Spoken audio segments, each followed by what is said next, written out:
First at 5, a summit in Boston as New England governors and Canadian premiers meet in the midst of a trade war. Good evening. Thanks for joining us. I'm Marissa Bodner. And I'm Greg Lager. Of course, leaders from both sides of the border agree the tariffs are driving up prices and driving a wedge between our two nations. CBS 13's Brad Rogers is in Boston now with the details. Despite the tariffs levied against Canada and the rift it's caused with our closest ally, New England governors impressed upon Canadian premiers that there's more that connects our two countries than divides us.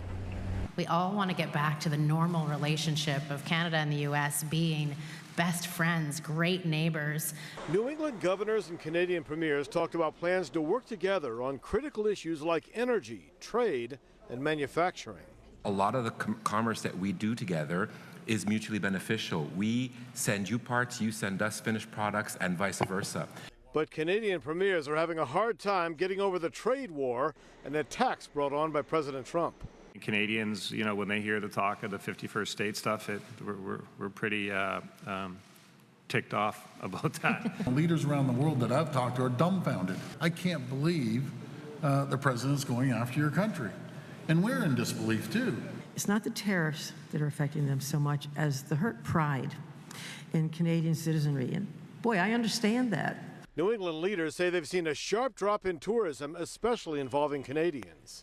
Our tourism numbers, for example, are down anywhere between 20% and 60% in all of our states.